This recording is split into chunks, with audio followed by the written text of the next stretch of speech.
नमस्कार। दिव्य आश्रम की तरफ से आपका हार्दिक स्वागत है। आज हम जानेंगे कि हम अपने ऐसे कौन से चक्र का अभ्यास करें जिससे कि हम अपने सभी कार्य में सफल हो सकें। ये एक ऐसा विषय है जो हर मनुष्य चाहता रहता है कि अपने जीवन में किस तरीके से तरक्की करें, इसके लिए क्या करें। यहाँ तक कि अपने जीवन में सफल होने के लिए मनुष्य तो एक गलत मार्ग का भी चयन करता है। लेकिन आज हम जानेंगे कि अगर कुछ चक्रों का अभ्यास हम नियमित कर लें तो हम कैसे अपने क्षेत्र में सफल हों। आज इसी विषय पर बात करेंगे। मनुष्य के अंदर 3 गुण माने जाते हैं। पहला तमोगुण यानी तामसिक गुण, दूसरा सतोगुण यानी सात्विक गुण, तीसरा रजोगुण यानी राजसिक गुण। ये तीनों गुण मनुष्य में संतुलित अवस्था में रहते हैं। इसमें कोई भी गुण कमजोर हो जाए तब समस्या पैदा होने लगती है। तामसिक गुण कमजोर हो जाए तो मनुष्य की सांसारिक जीवन में जीने की इच्छा खत्म होने लगती है तथा परिवार छोड़ने की इच्छा होती रहती है उसकी। सात्विक गुण कमजोर हो जाए तो मनुष्य के अंदर दया, प्रेम, ममता, दूसरों की भलाई तथा धर्म कर्म की इच्छा कम हो जाती है। अगर ये गुण सही तरीके से है तो दया, प्रेम, ममता, दूसरों की भलाई करने की इच्छा प्रबल होती रहती है। और राजसिक गुण अगर कम हो जाए तो मनुष्य कोई भी कार्य में सफल नहीं हो पाता तथा कोई भी कार्य वो ठीक ढंग से कार्य नहीं कर पाता, सही तरीके से निर्णय नहीं ले पाता तथा आगे चलकर निराशा यानी डिप्रेशन का शिकार हो जाता है। इसलिए आज हम रजोगुण यानी राजसिक गुण के ही बारे में चर्चा करेंगे। हम ऐसा क्या करें कि हमारे अंदर रजोगुण यानी राजसिक गुण बढ़ना शुरू हो जाए और हम अपने क्षेत्र में सफल होना शुरू हो जाए। क्योंकि इस गुण के बढ़े बिना कोई भी मनुष्य अपने जीवन में कोई भी कार्य में सफल नहीं हो सकता। उसके अंदर मजबूती से आगे बढ़ने की भावना पैदा होती है। तो कारण है रजोगुण। यूं समझें कि कोई व्यक्ति अगर अपने क्षेत्र में सफल है या आप ये मान लें कि उसमें रजोगुण की या राजसिक गुण की अधिकता होगी। अब प्रश्न यह उठता है कि हम रजोगुण को कैसे बढ़ाएं यानी राजसिक गुण को कैसे बढ़ाएं। तो आइए जानते हैं इस विधि को। एक शांत कमरे में ढीले ढाले वस्त्र पहनकर बैठ जाएं। अपने दोनों आंखों के बीच में थोड़ा सा पिंच करें जिससे कि उस स्थान पर थोड़ा सा दर्द हो और अब उस दर्द पर आंख बंद कर ध्यान देना शुरू कर दें। यह अभ्यास 5 मिनट तक करना है। जब 5 मिनट का यह अभ्यास हो जाए तो दूसरे चक्र पर यानी सहस्त्रार चक्र पर जहाँ पर चोटी होती है उस जगह पर थोड़ा सा पिंच करें, जहाँ पर जिससे कि उस जगह पर थोड़ा सा दर्द उत्पन्न हो। अब उस दर्द पर ध्यान दें यानी अपने सहस्त्रार चक्र पर ध्यान दें। यह क्रिया भी 5 मिनट तक करना है। यानी 5 मिनट तक ध्यान आपको आज्ञा चक्र पर देना है और 5 मिनट तक सहस्त्रार चक्र पर ध्यान देना है। यह 10 मिनट का अभ्यास आपको नियमित करना है।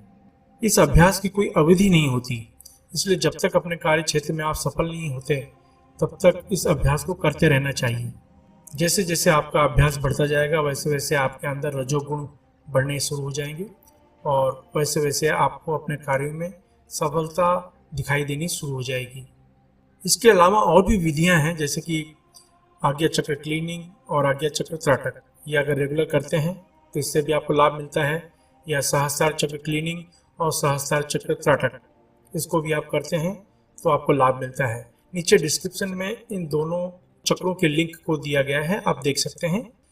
एक उदाहरण से आप ये समझें कि एक 14-15 वर्ष का बच्चा अपने माता पिता से कहता है कि मैं बड़ा होकर इंजीनियर बनना चाहता हूँ। अब वो बच्चा आज्ञा चक्र और सहस्त्रार चक्र का अभ्यास शुरू कर दे तब उसके मन में एक ही विचार बराबर बना रहेगा कि उसे इंजीनियर बनना है, बनना है, बनना है। यानी जीवन के किसी भी मोड़ पर उसका मन भटकेगा नहीं। मन उसका बराबर उस कार्य को करने की प्रेरणा देता रहेगा। उसका मन उसे आगे बढ़ने के लिए भी बराबर प्रेरित करता रहेगा। इसी तरह से कोई व्यक्ति अपने मन में यह ठान ले कि वह बिजनेसमैन बनना चाहता है और वह आज्ञा चक्र और सहस्त्रार चक्र का नियमित अभ्यास करें तो इसमें कोई शक नहीं है कि वह अपने क्षेत्र में सफल नहीं हो सकता। कारण इसका यही है कि जब वह आज्ञा चक्र और सहस्त्रार चक्र का अभ्यास करता है तब उसका रजोगुण बढ़ना शुरू हो जाता है। रजोगुण अगर बढ़ता है तो ये आपको मोटिवेट करता है किसी क्षेत्र में जिसका आपने संकल्प किया है उस क्षेत्र में बढ़ने के लिए। मन आपको प्रेरित करता है और आपका मन विचलित नहीं होता। आज की जो हालत है वो यह है कि एक व्यक्ति कोई संकल्प करता है कि मैं ये काम करना चाहता हूँ, 2 दिन के बाद दूसरा संकल्प करता है, 3 दिन के बाद तीसरा संकल्प करता है। यानी उसे खुद पता नहीं होता कि उसे क्या करना है। जब आपके सामने टारगेट ही नहीं है, कोई मंजिल ही नहीं है, तो सफलता कैसे मिलेगी। सहस्त्र चक्र और आज्ञा चक्र आपको अपने मंजिल पर पहुंचाने में बहुत तेजी से और बहुत ही ज्यादा मदद करता है। अब जानेंगे रजोगुण यानी राजसिक गुण के लाभ। रजोगुण आपकी एकाग्रता को खंडित नहीं होने देता, यह आपके मन को मजबूत बनाए रखता है, आपकी संकल्प शक्ति बढ़ती है, आपकी सोच हमेशा सकारात्मक रहती है, आपका मन मस्तिष्क की इच्छा शक्ति मजबूत बनी रहती है, जिससे कि आप अपने क्षेत्र में सफल हो सकें। कार्य क्षेत्र में आने वाली बाधाओं का सामना करने की शक्ति मिलती है। आशा है ये विधि आपके लिए बहुत ही लाभप्रद होगी, आप इसका उपयोग करके लाभ प्राप्त करेंगे। इसके अलावा लोगों में आध्यात्मिक ज्ञान के प्रति जागरूक करने के लिए हमारी संस्था दिव्य योगाश्रम अलग अलग शहरों में कुंडलिनी ध्यान शिविर का आयोजन कर रही है। इसमें भाग लेना बिल्कुल फ्री है, निःशुल्क है। इसलिए अगर आप अपने शहर में सीखना चाहते हैं तो नीचे डिस्क्रिप्शन में लिंक दिया गया है, जहां पर आप अपने शहर में सीखने के लिए बुकिंग कर सकते हैं। मैं आशा करता हूं कि इस चैनल को सब्सक्राइब करके आप हमारे आध्यात्मिक परिवार में अवश्य शामिल हो जाएंगे। आपको सिर्फ इतना करना है कि नीचे दिया गया सब्सक्राइब बटन को क्लिक कर दें, जो कि बिल्कुल निःशुल्क है। इसके अलावा जो चैरिटेबल ट्रस्ट या संस्था चला रहे हैं, वे अपने ग्रुप में निःशुल्क कुंडलिनी ध्यान का आयोजन करवा सकते हैं। आप अपने जीवन में हमेशा तरक्की करें, इसी शुभकामना के साथ धन्यवाद।